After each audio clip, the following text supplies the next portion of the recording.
Okay, so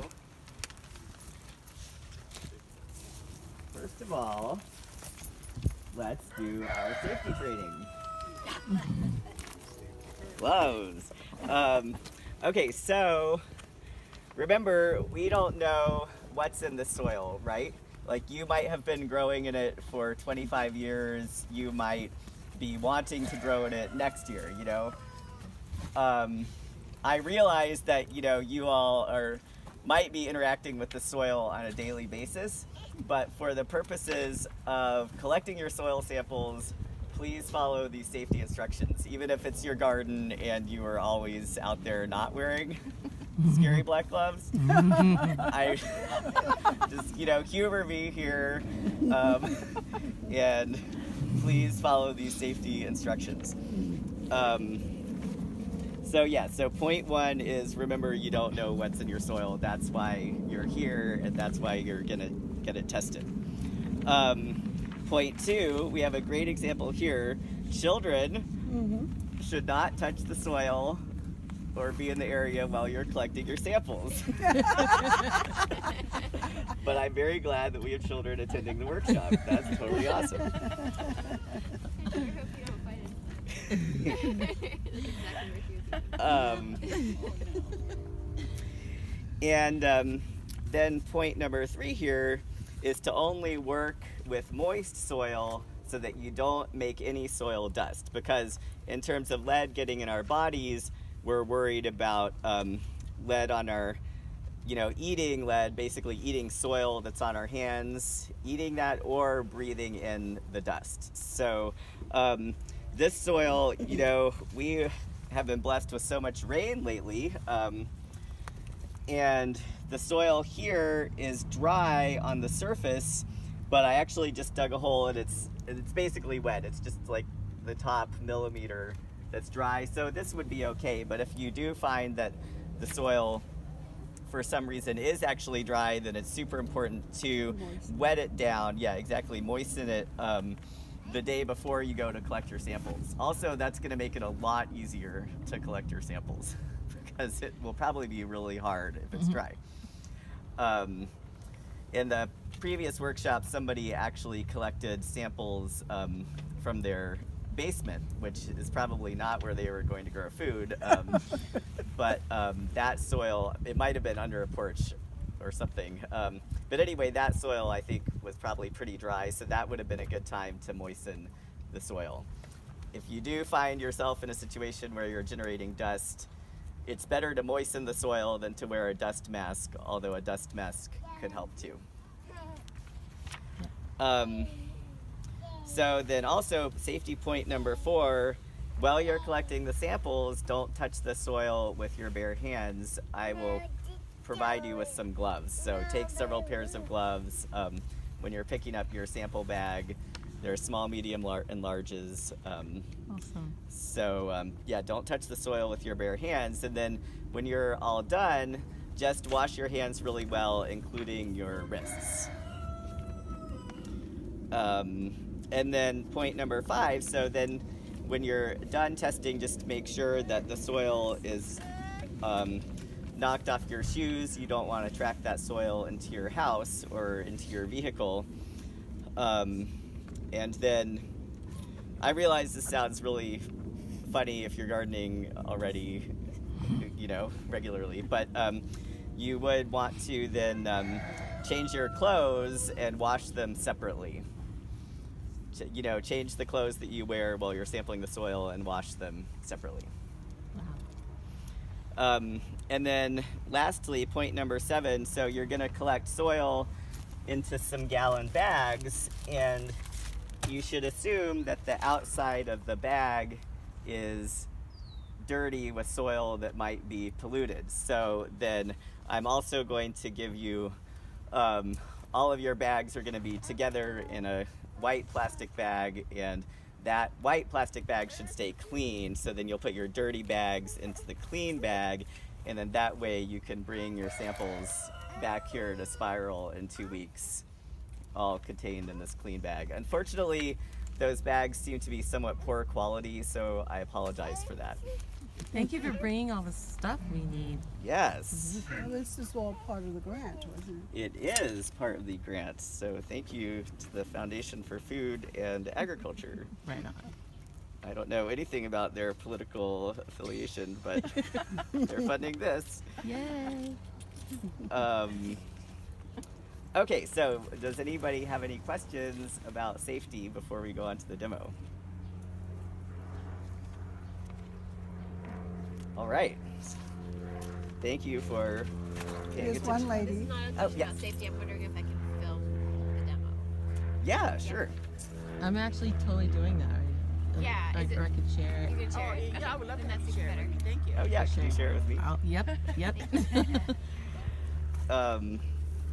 Okay, so when you're collecting your samples, the first step will be to figure out where your site is. So remember, you want to think about your site in terms of the site, the history, and the use. So here, we would think about it being in this rough area, and we are not, we're not within 2 feet of a building, we're not directly adjacent to the street, so this would be a good area in here in terms of just having one history, and say Spiral was going to put another bed in here, so that would be like, a similar future use. This whole area is going to become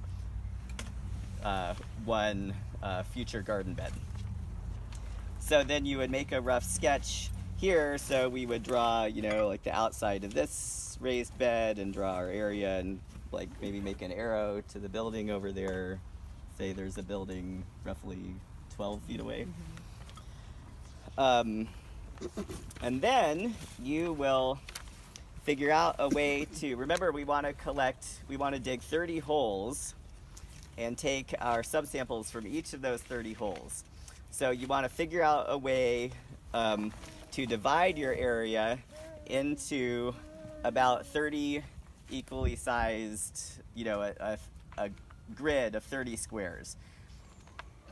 Some of your areas will be square and that'll be easy. You can sort of do a 6x5 grid. Some of your areas will be long and skinny.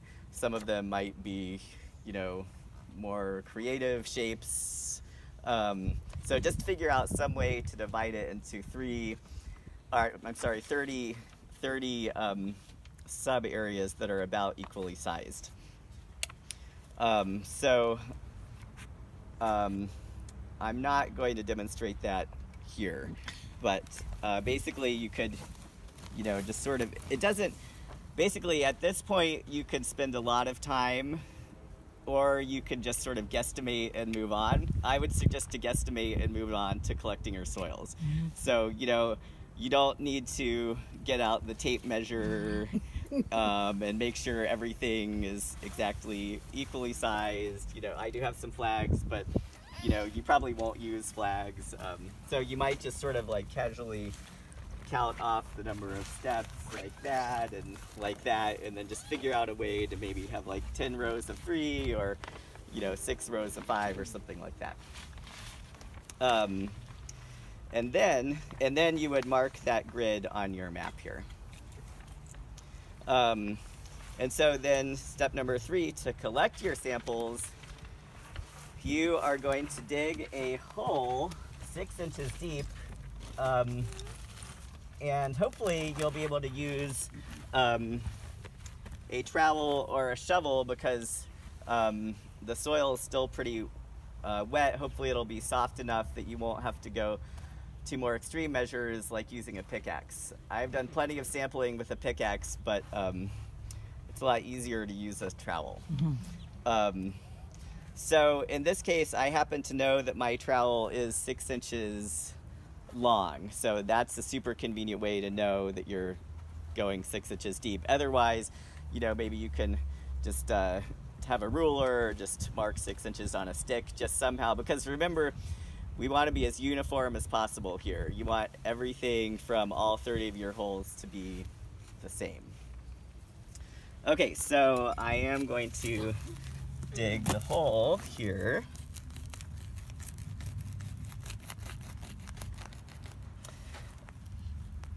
And as I'm sure you know, digging a hole like this is a great way to break your trowel in terms of bending it back like that. So You want a shovel?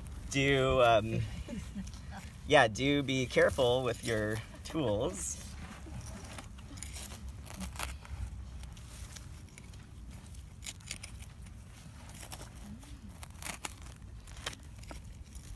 Okay, so in theory, this is creating a nice hole with 3 sides. So we have to make 30 of those holes, right? Yes, It's a lot of work. it is a lot of work. You have to do it all in one day.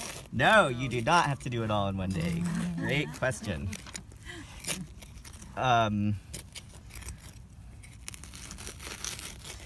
Yeah, so I want, sometimes you'll be able to just, go in with the trowel and you'll end up with a nice hole. That's not happening here, so I am having to do a little bit more work, and I want to remove the soil out of the bottom so then I can actually get to the bottom. So this is just digging the hole, and now to collect the sample. So I have my 3 bags. These bags actually have demonstration soil from the last workshop in them. So then you'll All also, bags will be clear, right? your bags will be Ziplocs just like this, but without the soil. Yeah. And they'll all be labeled, so you all are, your site is gonna have a number, and then you're gonna have 3 bags. So this is 9A, 9B, and 9C.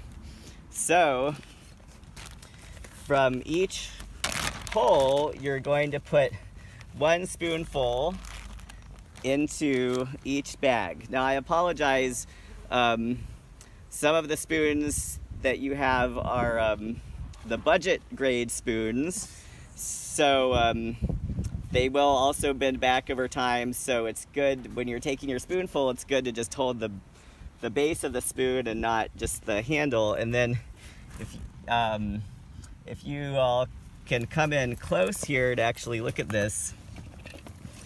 So I'm actually gonna scrape, so I'm gonna use the spoon and I'm gonna collect 1 spoonful from 3 sides of this hole. So I'm just gonna use the spoon. I wanna start all the way at the bottom and just carefully scrape up the side so that I'm getting soil from the entire 6 inches up to the surface. Then I'm gonna put that spoonful in bag A and then do it again over here.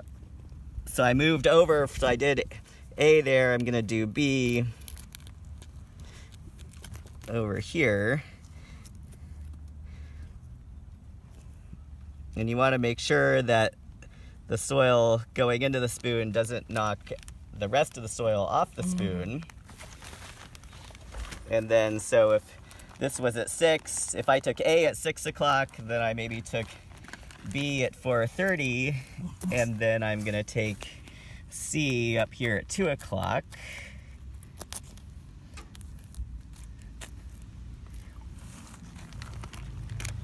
And put it, whoops, that's bag A, so you don't want to accidentally put it back in bag A. You want to make sure that you're putting C into bag C. So, Each hole will have 3 bags? each hole will have a spoonful that goes into bag A, B, and C. So how many bags we get all together? Three Just bags 3? from- Yes, exactly. You get 3 of these gallon bags.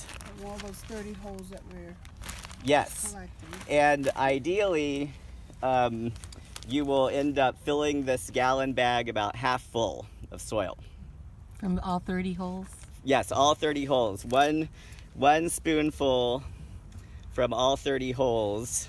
Oh, 1 from each of the holes. Yeah, one spoonful from each of the 30 holes will fill up the bag about half full.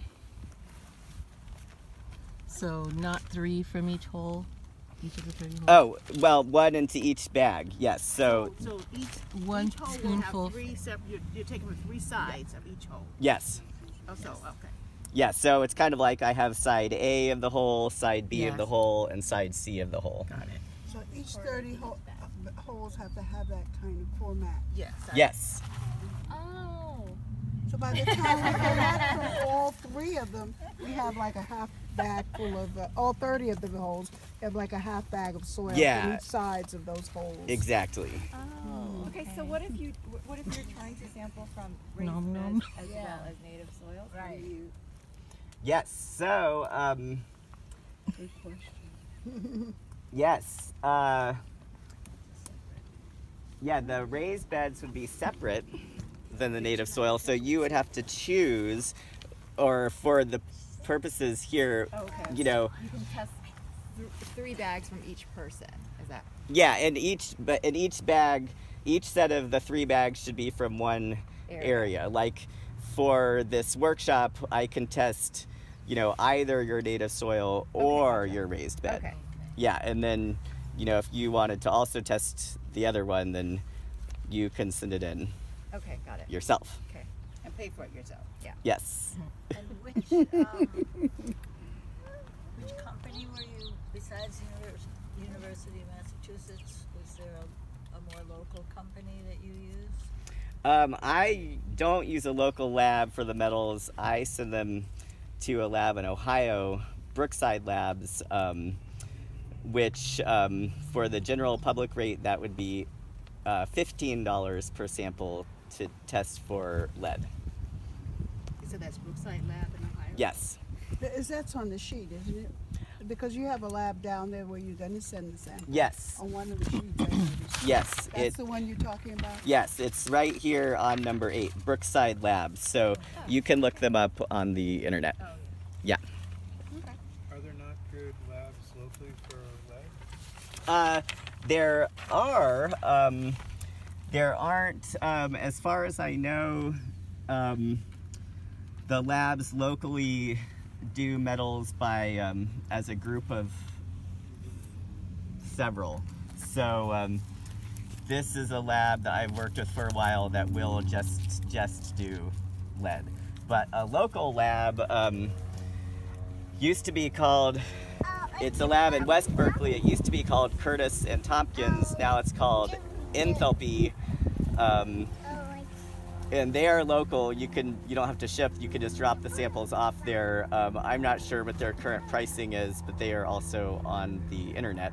And the Ecology Center has a big group or a big listing of local labs. Thank you. Yes.